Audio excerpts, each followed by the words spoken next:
Welcome, fellow castigators. Due to its generally accepted status as a classic, I was recently compelled to watch St. Elmo's Fire, a film that is meant to accurately depict the transition from college to adulthood. The film was a hit when it came out, so obviously general audiences thought it was accurate at the time.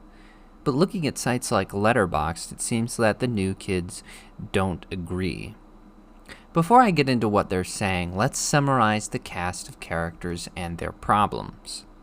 First, you have Kirby, a waiter who is obsessed with a woman unfortunately named Dale, whom he hasn't seen since high school. Kirby proceeds to take her to a restaurant he can't afford, throw her a party in someone else's house, stalks her up to a remote ski lodge where he finds her with her actual boyfriend, and then he forcibly kisses her. Secondly, there's Billy, a raging alcoholic deadbeat dad who can't hold down any of the jobs his friends set up for him. Billy likes to spend his time cheating on his wife, playing the saxophone, and longing for his frat boy days. Thirdly, you have Alec, a politician who is switching over to the Republican Party because apparently they pay better. Alec frequently cheats on his girlfriend Leslie, but despite this is trying very hard to pressure her into marriage, as he thinks it will make him faithful. Fourth is Kevin, a chain-smoking writer who kills every room he walks into by droning on about how much he hates everything. Kevin likes to verbally spar with the hooker who operates outside his apartment, and he's harboring love for Alec's girlfriend Leslie, who he has a secret tin full of photos of. After Alec and Leslie fight at Kirby's questionable party, Kevin makes a move on Leslie and they sleep together. Kevin then tries to pressure Leslie into moving in with him.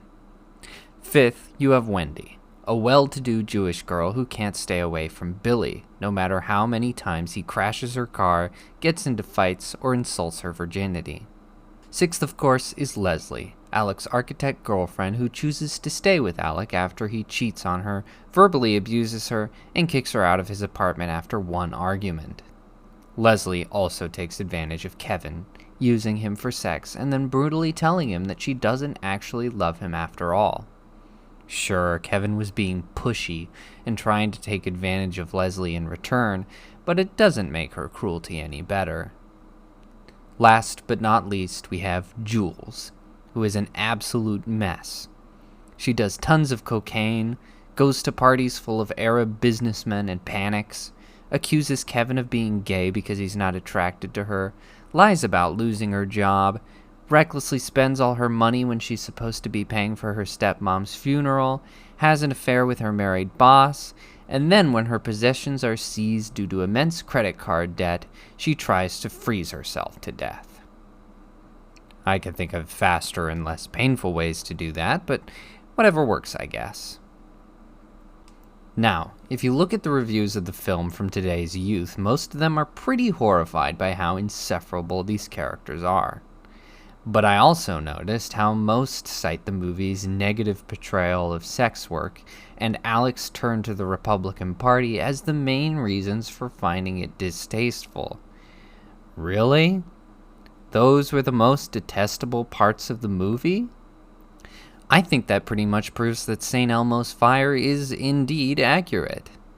The same people who support sex work are the same people who support drunkenness, drug addiction, lawlessness, philandering, and all of the other things this cast are guilty of. These people who claim that humans have a right to sex are the same types who would stalk a girl up to a ski lodge, neglect their family, or bang their married boss. The characters in St. Elmo's Fire are one Palestine protest and 3 abortions away from being exactly like the youth of today. You see, the problem with this friend group is that instead of growing up and adopting responsibilities, they spent those formative transitional years at a university, where they continued to party and be children. To this day, this is still generally believed to be an essential experience for a person, but the reality is that the experience only allows one to shirk growth into maturity, and leaves grown adults acting like over-emotional infants. This isn't helped by the fact that universities are no longer about learning and haven't been for some time. Their true goal is to get you to spend as much money as possible, making you essentially redo high school for your first semester or two, bogging you down with hours of mandatory courses that have nothing to do with what you're trying to learn, and generally striving to make sure that you never leave campus. The modern university has heightened all this to an absurd degree, with almost every course having something to do with race, gender, or sexuality, even math. You see, universities have a fairly low number of students that they need to graduate each year, so they aren't actually interested in your success. On a higher business level, their only agenda is to suck as much money out of you as possible, and on a lower faculty level, their only agenda is to brainwash you. Basically, universities have become adult daycare, that when you finally leave, you move to some brain-dead office job to become a cog in the corporate machine, which is ultimately yet another form of adult daycare.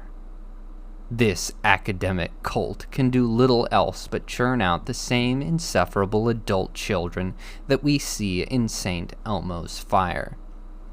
Rob Lowe's character Billy is probably the best example of this. On the outside, he's a grown man, but on the inside, he's still an immature frat boy who is now finding it impossible to fit into the real world. The degenerates on Letterboxd who ironically criticize these characters are the same type of adult who never grew up. They think they have a right to all the pleasures in this world, no matter how destructive it is to their or anyone else's lives. Their political standing are more important to them than relationships, and they all hold the same Marxist ideologies because ultimately they are still children who want to be coddled and cared for rather than having to be a functioning member of society. They yell and scream so that they can feel like they're doing something meaningful, but they never want to put in the work to actually make this world a better place. They think they are the victims of Puritans and traditionalists, but they're really victims of those who weaponize them as an ideological army in a bid for more power. And you know what? It's really quite sad that almost 40 years later, St. Elmo's Fire is as true as it ever was. The youth are still trapped in this vicious cycle of being controlled by corporations who know exactly how to pander to them. If they would only put down their selfishness and live for others, then the chain would be broken. Unfortunately, I don't think that's going to happen. People still desperately want to believe that humanity is inherently good, and that means having to foolishly cling to ideals that they know deep down are not loving or practical. Maybe I'm becoming crotchety and cynical at the ripe old age of 24, but it looks to me like the iPad and TikTok generation are growing up to be pretty darn awful. In short, yes, Joel Schumacher's St. Elmo's Fire seems to be an accurate depiction of the pitfalls of Western youth. Since he was a gay pedophile, I don't think all that was intentional, but considering that the film is earnest, only makes it worse when you think about it. These types of people consistently deny just how much they hurt people by hurting themselves, and furthermore, they try to convince everyone else that their lifestyle is normal, endearing, and worth celebrating. I, however, am disgusted. Thanks for listening.